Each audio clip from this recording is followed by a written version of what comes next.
And we're live. Welcome, everybody, here to the Lakers Lowdown Podcast. I'm Anthony Irwin, Lakers Insider for Lakers Daily.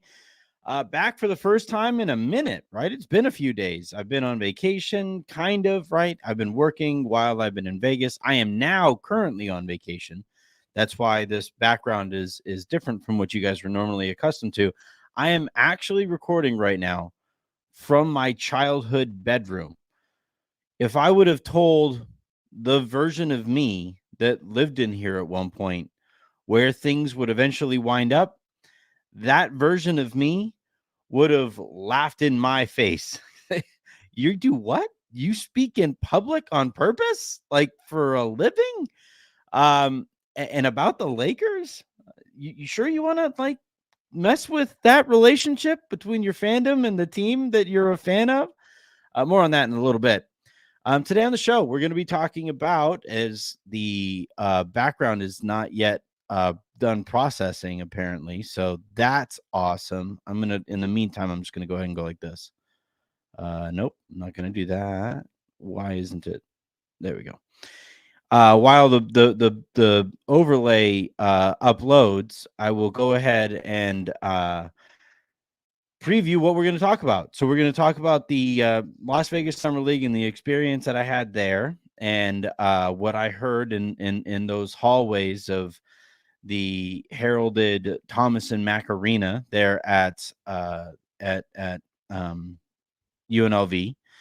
I'm going to talk about some of the basketball that I saw and some of the decisions that I saw made, as I think some teams value Summer League more than others. It would appear that the Lakers don't seem to value it basically at all. So that's kind of too bad. I'm going to talk a little bit about the market, the trade market that the Lakers are involved in right now, in the free agency market that they are trying to get more involved with.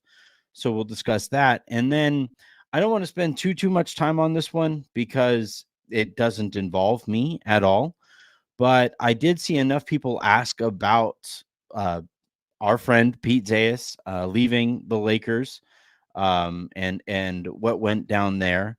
And obviously, those of you who tune in regularly have probably recognized Aaron and his appearances have really dissipated in the last few weeks. Some of that is free agency and the draft and stuff like that. But some of it, I think, is this concerted effort that the Lakers are making to get a firmer grip of the narratives that come out of their organization. And I just think they're going about it in a really dumb way. So we'll talk about that at the tail end of the show. It is also, well, I'm recording this on a Monday, so this is airing on a Monday. And I will go ahead and answer questions from the iTunes mailbag. I already saw a couple super comments. I'll go ahead and answer those as well. I am on vacation, so it isn't going to be the typical kind of sprawling hour-long conversation, but it is going to cover all of the bases that I am promising for you. So let's go ahead and, without any further ado, jump on into this today's episode. All right. So first and foremost, Vegas was Vegas, and some Vegas Summer League. My favorite thing to do there at the arena is, go towards, I think it's section 105 or 106, in that range there. And there's a pavilion bar that I basically just set up camp at and talk to people. Sometimes it's listeners. Thank you to those of you who said hi. Sometimes it's some of my friends in media, as we get together and love to gossip. Sometimes it's executives, and sometimes it's agents, and sometimes it's player camp type folks. And you get a good grasp of the league's standing in those kinds of settings. So what I did was I basically sit there and basically, I did way less drinking this time than in years past. I'm getting old. I'm maturing. I am boring now. But I did basically sat there, drank a ton of water because it was 100 degrees, and got a good feel, I think, for where things currently stand with the Lakers. I saw a report over the weekend that from Mark Stein, it says that the Lakers are kind of starting to field offers or see what it would take to get off of, say, Christian Wood or Cam Reddish or Jackson Hayes' contract. And, that I think is very closely linked to the availability and interest of a Gary Trent Jr. So essentially what I heard over the weekend, and this is probably this is the closest thing to like movement that I'm getting a sense for right now, is that if we see those contracts move, and it has to be at least two of them.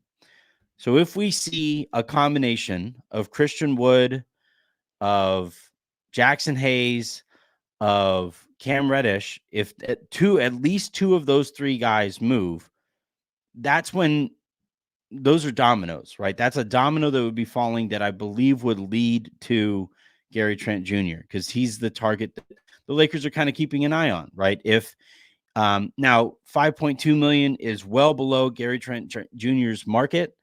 That is well below what he was anticipating going into said market.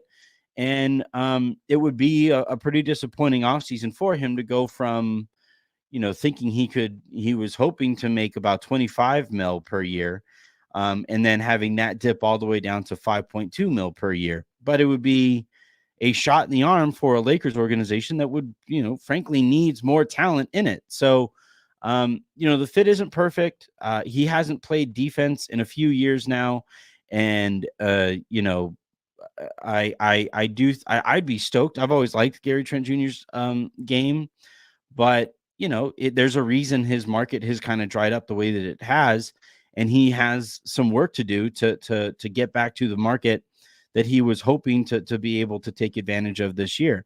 Part of it also is everybody like, oof, man, the stuff the stuff that you heard from league personnel about this new CBA, unless you were talking to an owner who, like all of the owners, if you looked around, like those rare owners, I don't believe anybody were there, but if you bumped into an owner, chances are they were floating in midair because of how this CBA has played out so far.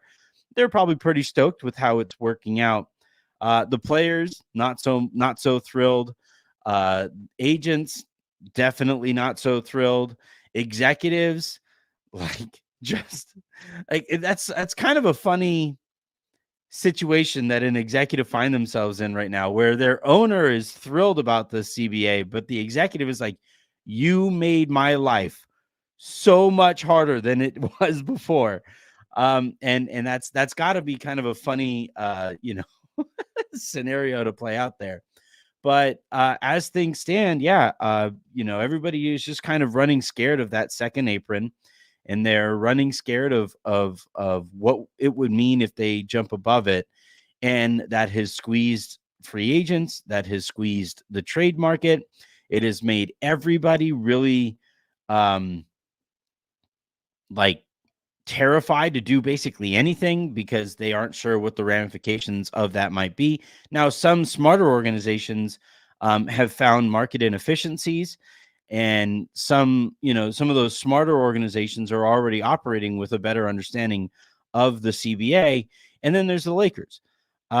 So yeah, I think what we're kind of seeing right now from the Lakers is, in terms of big moves that involve first round draft capital, I'm told that it feels unlikely as of now that kind of a big shift on the roster is coming this summer.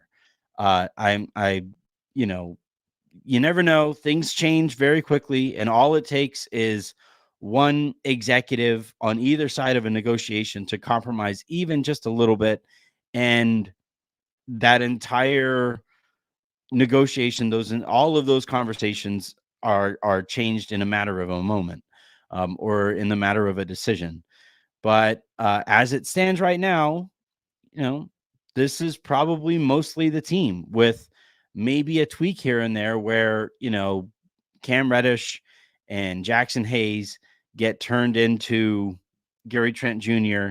and another veteran minimum type player. And we'd see kind of what that would eventually look like. But yeah, it was weird. It was a funny summer league to be at because a lot of the trade talk that especially involving the Lakers is very similar to the trade talk that, all of the conversations that they had leading into Vegas. And so they like check back in with each other. And, Rob goes to Joe Cronin and says, "Hey man, how's it going?" And Joe's like, "Oh, cool. Yeah, you." And then he goes, and then Rob asks, "So what about Jeremy Grant? How are we feeling?" And Joe's like, I still like him, and I still like him to the tune of demanding 2 first-round picks. And Rob goes, "Well, shit, I guess I'll see you later in the weekend." And that's basically how all of those conversations have gone, right? I bumped into Sean Marks while I was there. Saw Joe Cronin walking around those hallways too. Saw Rob still wearing his Mickey Mouse ears, which I thought was, a choice. But you know what? Do you, man? That's all you. I'm going to Disneyland this Wednesday. I can't wait to see him there. And I'm those conversations, whether it's with Brooklyn, whether it's with Toronto, whether it's with uh anybody, all of those teams, they all basically remain the same. In that, I know the Lakers and in Orlando were talking previously about Wendell Carter Jr. too. Like all of those conversations are basically where they sat before I took off for Vegas, and they sit basically where things sat by the time that I departed too. The next thing that again that I wanted to talk about here is like I'm curious what you, the audience, thinks of the notion of, because the Lakers do need depth behind Anthony Davis at the center spot. And I'm curious what you guys would think about turning some of that center depth into a position that the Lakers are actually kind of crowded at, and that's shooting guard spot.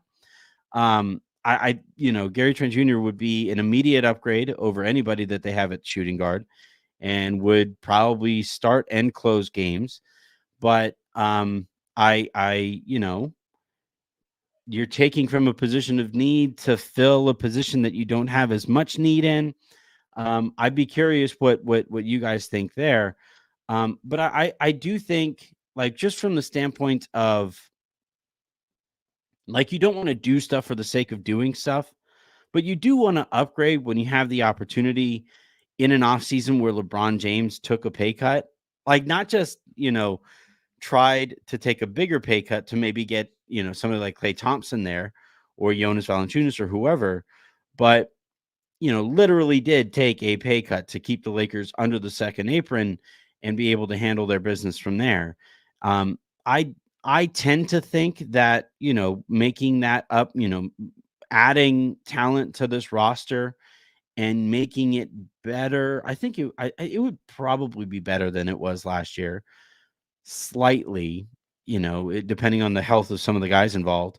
But I'm really kind of curious what you guys think about that notion of, are you sure you want to turn a backup center into a starting shooting guard when you drafted a shooting guard, you paid a shooting guard, and you currently are trying to trade a shooting guard? Like, man, I don't know. I'm on the side of just go get the talent because the Lakers need talent, I think, but you do tend to have to think about fit too. And it's not that Gary Trent Jr. himself doesn't necessarily fit what the Lakers are trying to do. It's that move not necessarily fitting what the Lakers still need to do this offseason. The next thing that I wanted to talk about, and again, I don't want to spend too much time on this, but you guys know how I feel about Pete. You guys know how you feel about Pete. He's a very, very popular and smart and talented person, and a good person too. And finding out over the weekend, finding out late last night, basically that essentially it seems like the Lakers asked him to choose between his career and his passion. And knowing Pete, like, it was never, I don't think, that much of a choice, to pursue his passion. And I just think that's a really shitty spot for the Lakers to put them. And like, the part of it, I'm not going to get into the specifics, because again, it doesn't affect me at all. And it doesn't involve me at all. It involves people I care deeply about. I love Pete like a brother. We built Locked On Lakers together for years. And like, legitimately, one of the happiest days that I ever experienced with Pete was the day he told me he was going to have to scale back Locked On Lakers because of his job with the actual Lakers. And I was thrilled for him. And, to see things now come to a head where it really seemed like the Lakers were just looking for an excuse to tell him to stop doing the podcast. It really sucks. And it's just not practical at all. Like, I'm not saying this is how they did their show. I'm not. I'm not. They were very honest and good analysts in this Lakers analysis industry. But like Pete said it, there were certain topics that you couldn't quite criticize. There were certain things that they had to kind of tread lightly on, and there were entire rumor cycles that they had to sit out as well. And eventually, like he said, calling the Dan Hurley situation a saga was what got him called into the principal's office. Like, come on. And like, from the Lakers perspective here, there are several shows and there are several platforms that operate free of Lakers influence. And I'm one of them. I'm not going to go down the list because I don't want to, like, not include somebody and have it taken the wrong way. But the Lakers essentially had a hugely, hugely popular show with hosts that are hugely, hugely respected correctly, and got that, like, free, for lack of a better term, PR, and basically told them to stop doing it at a time where they need any amount of fair and positive press they can possibly get. This is where you're going to micromanage. And, again, like I mentioned earlier, you guys have noticed Aaron hasn't been here too.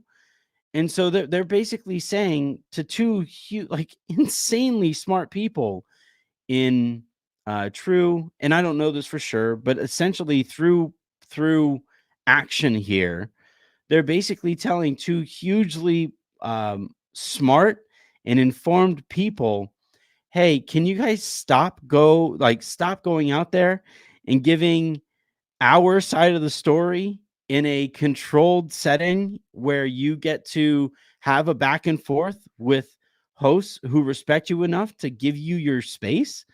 Like, just like, again, y'all know I come from PR. I never would have like, this is just so stupid.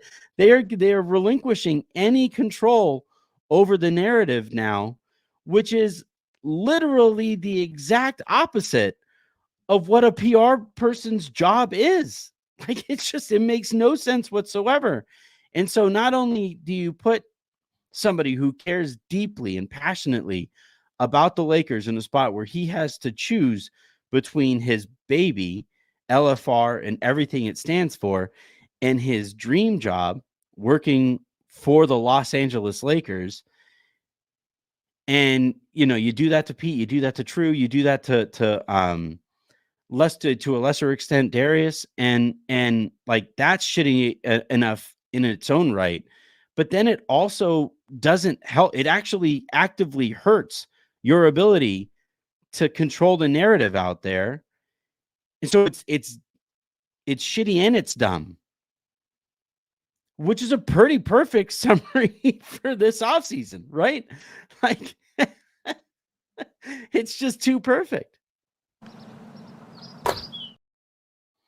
Now, I did have people ask, hey, what does this mean for your show? And does that mean maybe Pete will be able to come on here? I'm going to give him a space. I'm going to give all of those guys their space, because that entire saga had to be exhausting and demoralizing. And what matters most is how those guys are doing emotionally, psychologically, and I, like, all I care about, is their well-being.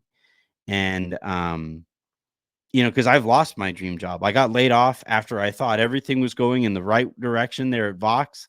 Like, I've been there, and that wasn't for the Los Angeles Lakers. And so I'm going to give them their space, and I'm going to, give them their time to figure out what comes next and chart out that course here moving forward. But eventually I do hope to be able to bring Pete on in the ways that we used to. And eventually I do hope that we can have conversations in the way that you guys used to love our old Locked On shows, where there wasn't, kind of that elephant in the middle of the room, or in the corner of a room, watching over the pod to make sure nobody says anything, or he doesn't say anything out of line. And I'm looking forward to hopefully, resuming those things. But again, all that matters right now is that those guys are cool, those guys are okay, and that they will be here moving forward. And they will. Like, Pete and Darius are really effing good at this. And that show is a really effing good and smart show. And they are going to eventually, land, on their feet in a big way. And whenever they do, the Lakers fan base at large will be better off for it, because those guys help keep y'all, or all of us, informed in ways that very few shows can.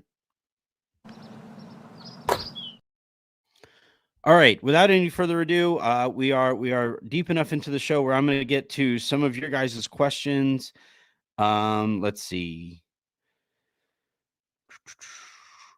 All right, so the first question here, and again, a quick reminder: the first, the best way to get your topic covered on the show is to leave it in the form of a 5-star review.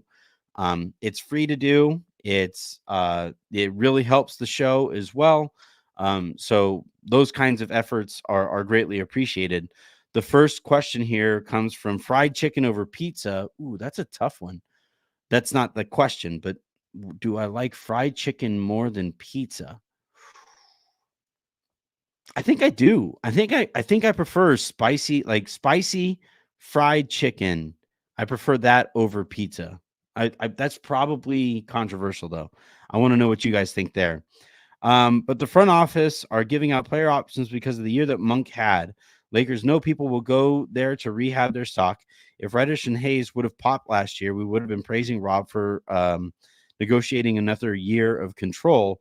Let him cook. No, that's I'm not gonna let him cook, because he keeps burning shit.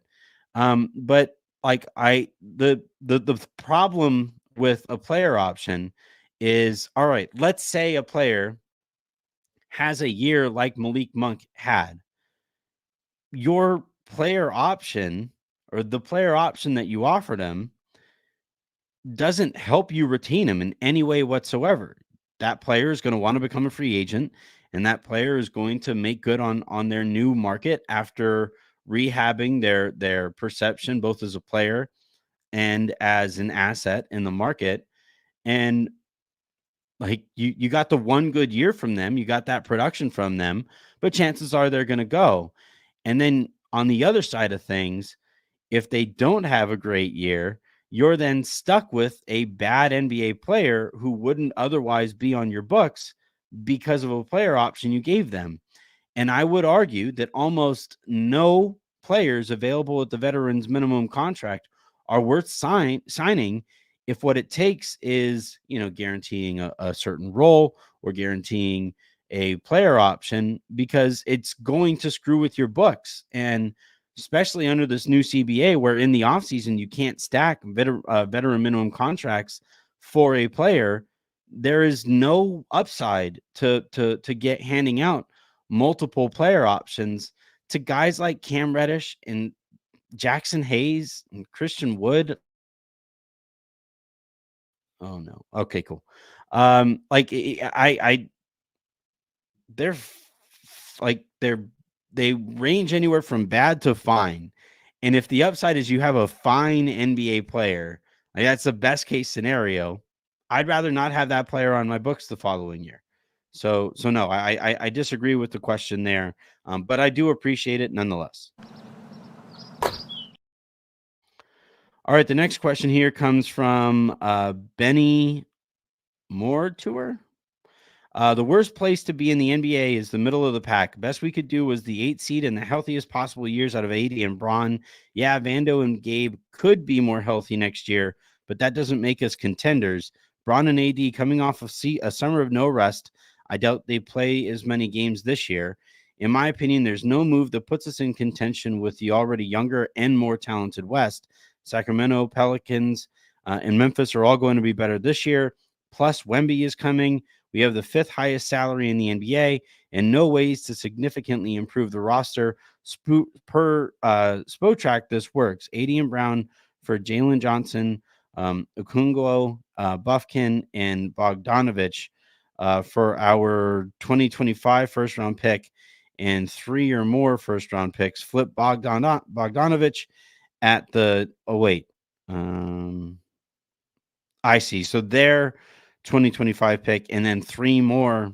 So they're meaning the Lakers 25 first round pick back plus 3 or 4 more on top of it.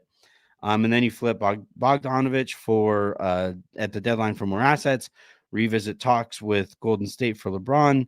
The reason 14 through 18 was so bad is we started our rebuild with no assets, and the longer we wait for Rob to pull a rabbit out of his hat, the closer we get to another doomsday rebuild with 0 assets. Bron's gone in 1 to 2 years anyway, and why would AD stick around for any of that? Well, for one thing, I talked to a few people who are close to AD who say that he loves being a Laker. So I'm not too worried about him saying like, peace out, you guys, like get me out of here.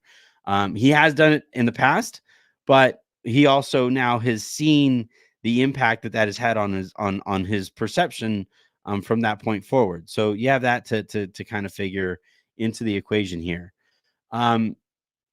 Look, completely tearing things down and getting as many assets as you possibly can is fine in theory, but you want to make absolutely sure LeBron wants to be traded. And you got to make sure that you send him to the place that he wants to go to, because the one thing that the Lakers have going for them is their reputation with superstars and the way that they have treated superstars historically. So if you basically trade LeBron to, I don't know, Orlando, and and that place winds up being somewhere that LeBron doesn't want to be, and then from that point on, he says, yeah, they and I had come to an agreement that I was going to retire there, and then all of a sudden I wasn't there anymore. The rest of the stars from that point forward are going to be like, yeah, I don't know if that should necessarily be the place for us in the way that we thought it was when LeBron signed there out of nowhere. So I don't know. Personally, I would just ride this out. I would try to give him one more chance at winning a championship. But people always fall back on that take of there's nothing that there's no move that the Lakers could make that would make them a contender. There's no single realistic move that any team could make that would immediately make them contenders. That's only happened like 1 or 2 times ever. And it was because Kevin Durant was all of a sudden available to the Golden State Warriors for nothing in terms of assets because the cap jumped way up. And all of a sudden, the Warriors had the max cap space to be able to offer to Kevin Durant coming off of a 73-win season. So I don't know, like this idea that, there's nothing the Lakers can do, therefore they shouldn't do anything. That's ridiculous. It's absolutely asinine. The idea that like you would ignore the margins because there's no move at the top of your roster that you could make that would make you an immediate championship favorite. Fuck out of here. That's not how this works. You got to put in the work, you got to put in the time to get better over a series of years, and then you give yourself an opportunity to be able to make that move. But that big move that wins you a championship, that's almost never the first move made. You have to put yourself in a situation to where that move can be the thing that, like, after you've been building, and then it gets you over the hump, and now you have that downward momentum in a positive way. After, potential energy then becomes kinetic and productive energy for your organization. The idea that the Lakers would like just sit out any of that climb the way that they have dating back to the last deadline, because there's nothing they feel they can do that would immediately take them all the way up that hill and, allow them to turn that potential into kinetic energy. It's ridiculous. It's frankly a little cowardly, like, no, do your job. Go out and improve on the margins and see what opportunities you can create for yourself as you improve the rest of the situation around these two stars. It shouldn't be as difficult as the Lakers have made it look.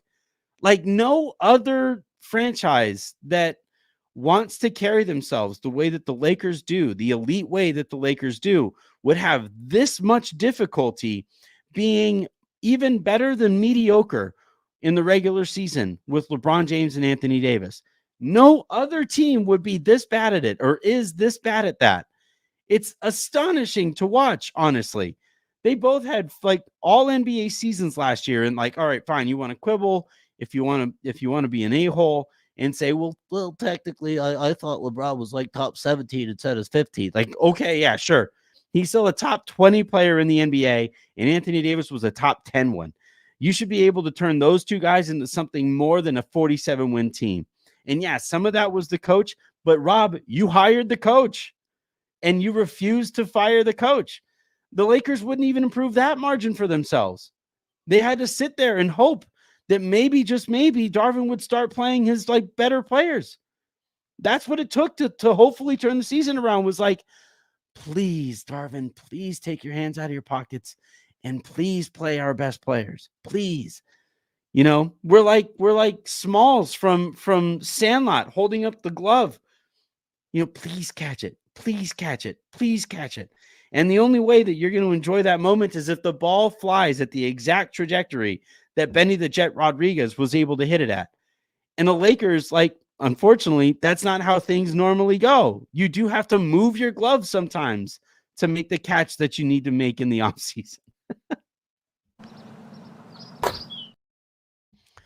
All right, let's dive on into the live comments, and there are 176 of them, between all of it.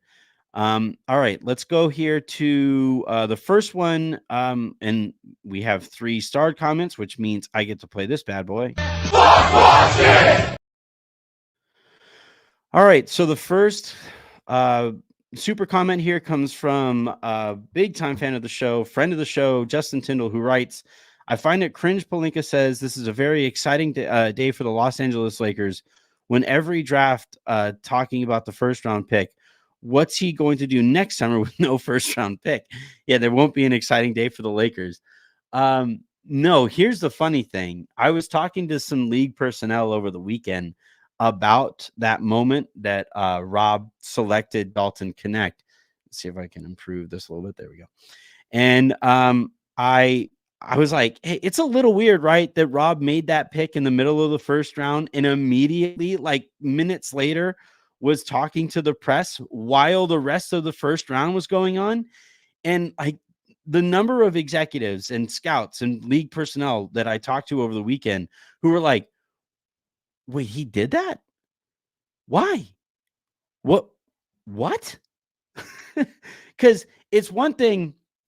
It's not fully out of the ordinary. Like, it has happened on a couple occasions in the past but it's normally the kind of thing that your GM does very, very briefly, while the rest of a big built out staff is still hard at work and in your trying to optimize draft night.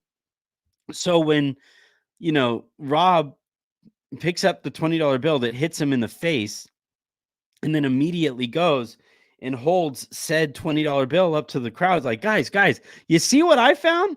And while that is going on, there could have been all these other things that the Lakers could have possibly done. And like, maybe they're sitting there saying like, well, there's nothing we feel like we could have done. Well, then that's because you're not creative enough to get anything else done. The Lakers, again, I'm told, headed into draft night knowing that they needed to draft a center, that knowing that they wanted to draft a center. So had Yves Misi, dropped to them, or had Deron Holmes been available also, which I believe he was, but the Lakers want to connect because he fell so far. Once you take connect there, you then have to operate. You have to adjust on the fly and continue to build out your roster and not like give yourselves a high five for merely doing the easy thing. And no, what we got instead was Rob stepping out of the war room and like running a victory lap for picking up a $20 bill. And like, by the way, even on the war room front, the number of people who I've heard from like since draft night and then also at Summer League who were like, that can't be their war room. It has to be more than that. Please tell me that isn't their war room. And what I've basically like, because there was the moment where Rob called Bronny to tell Bronny that he was drafting him. That took place in what appeared to be a conference room, right? And I hope is just a conference room. There's a couple TVs in there, but there were no notes up on the building. There were like 2 laptops on the table. Like it just looked like a very, very thin and not exactly diverse, by the way, front office, just sitting there, like, again, congratulating themselves for taking a guy who was steered to them all along. And you would say, well, the draft was basically over at that point. It was the 55th pick. Well, yeah, but right after that, you have to dive into the undrafted free agent market. You have to get your, your two-way guys in order. And you have to start negotiating with your second rounder that you took as well. And it was just like, the people who reached out was like, tell me that was just a conference room, because if that's their war room, it explains a lot. And it's kind of split what I've heard to this point. Some people say that isn't their war room. Some people say like, yeah, we probably need to improve on that front. But yeah, I think that, when it comes to like Rob's messaging coming off of this off season, like you've probably noticed, he hasn't done a sideline interview with ESPN this summer league that I'm aware of. The Lakers do play in a little bit, or they're currently playing, I believe, right now. So maybe I've missed one while I've been here recording, but it's just, the Lakers have essentially spent way more energy trying to manage the narrative and clog up any leaks coming out of the organization, which you're not going to do. And they've spent so much energy doing that and not nearly enough energy to actually improve the team. And, it shows. Justin Tyndall also writes, Jeannie must be happy with Rob doing nothing. I don't think Jeannie, like, I can't imagine she's all that thrilled, to be honest, because she is going to hear from fans. She has heard from fans. She has a Twitter account. You look at any time the Lakers official account tweets anything, or what I watched was that intro presser for Connect and for Bronny. You watch those YouTube comments, and they're a cesspool too.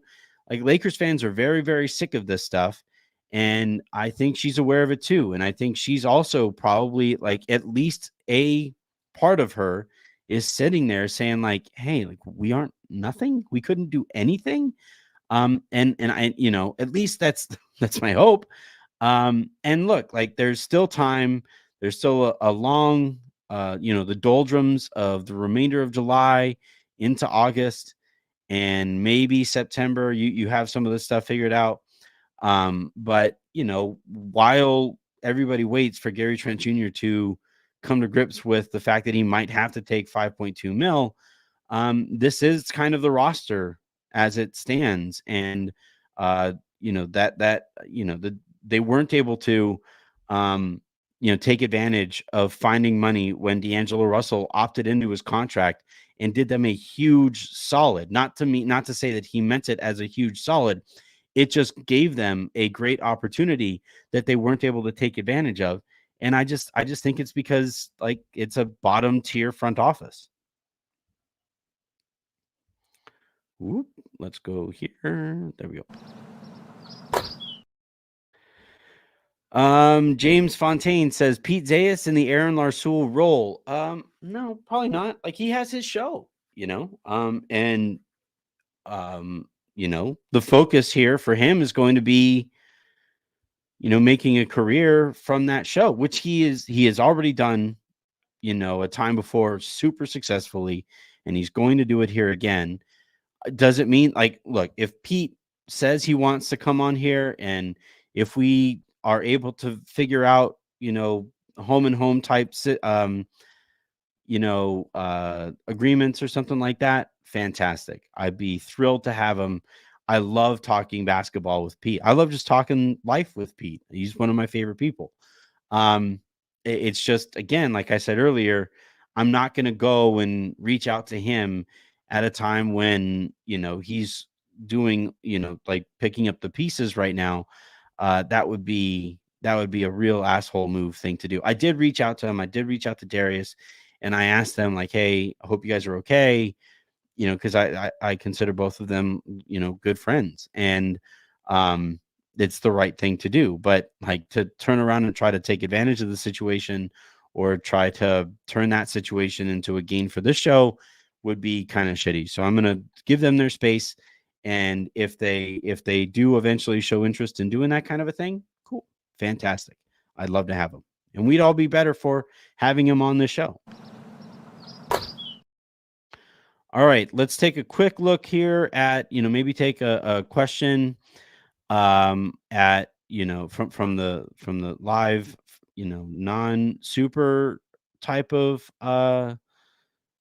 show or, questions. Let's see. All right, here we go. Nade W. Nade Wifshiraw. I don't know. Would you be okay if the Lakers traded Gabe Vincent, Connect when eligible, and a first for Wendell Carter Jr.? I'd have to see if that works. I think it does off the top of the head. Yeah, I that would be perfect. The problem is that Orlando is asking for 2 firsts for Wendell Carter Jr. and the Lakers, I'm told, don't want to move 2 first-round picks for ostensibly a backup center.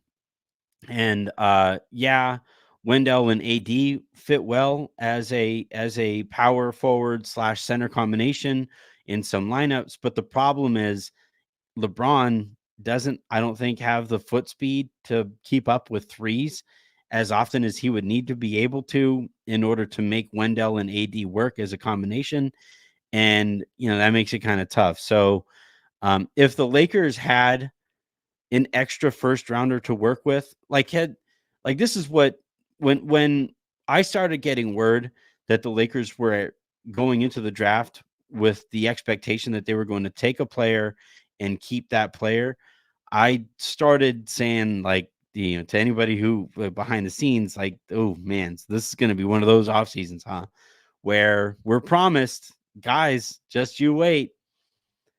Right, the Hamilton, just you wait. Like, no, we're gonna have 3 first rounders to work with this summer, and boy, you'll never believe what we feel like we were able to accomplish with 3 first rounders, and then that 3 number becomes 2, And then because Rob doesn't like to go into a season without at least one first rounder in his back pocket, that 2 becomes 1, and now your options are whittled down to hoping and praying that Joe Cronin comes off of his stance on Jeremy Grant, which I'm told by several league sources that isn't going to be the case. So, yeah, I if the Lakers were able to, get another first rounder, or if Orlando considers Connect essentially a first rounder in and of his own right, so you would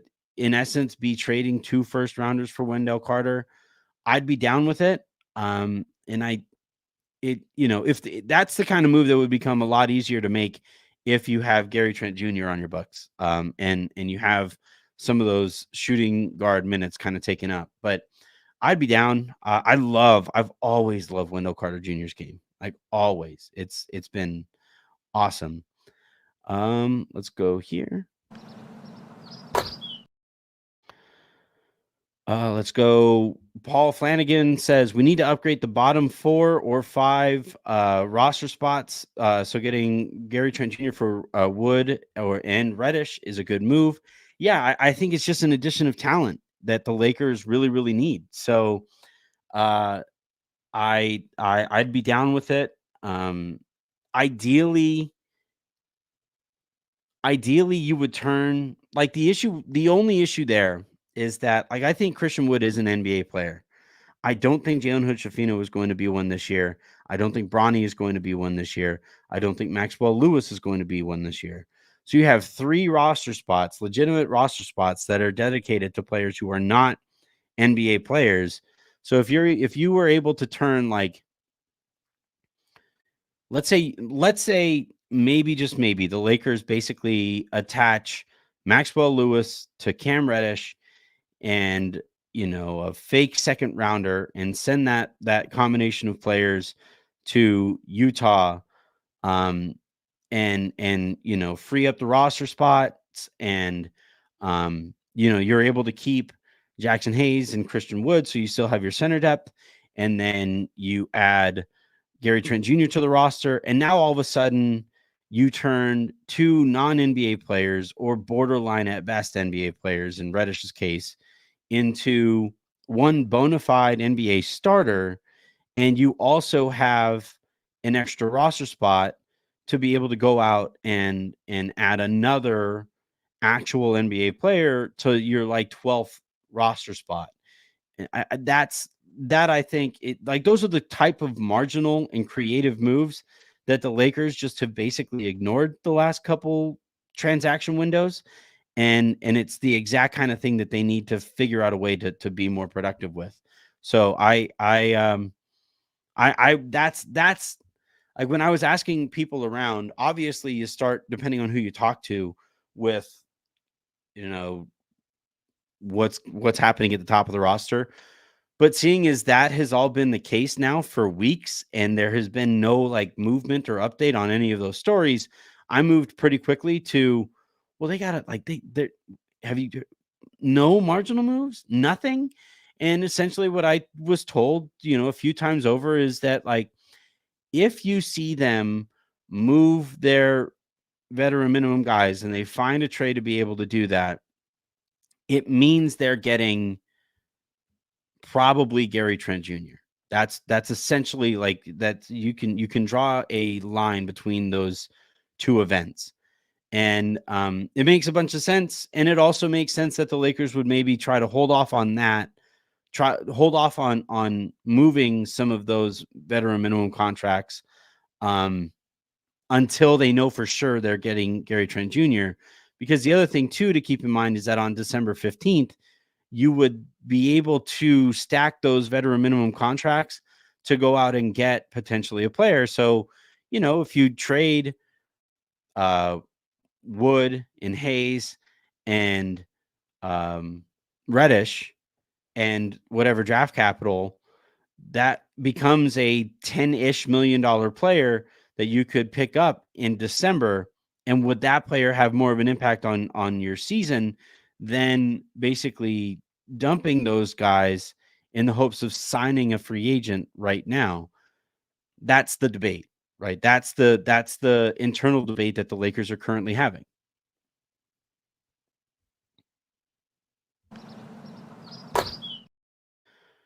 All right, I am going to go ahead and you know, end this thing here and get back to my uh get back to my my vacation and my family and all of that stuff.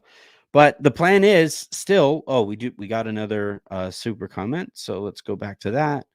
BG the kid, this is the worst summer league team ever. It's honestly impressive that they have had so little talent on back-to-back summer league teams. Last year you had Max Christie, and he was like a legitimate NBA player that like I would look forward to watch playing. I don't feel that way about anybody. And part of it is that like Connect is a rookie, so I'm not really looking forward to watching him play all that much. But it is kind of insane that the Lakers, as they swear they are going to be focused on developing players and drafting, and there's such an they're gamifying the development process or whatever.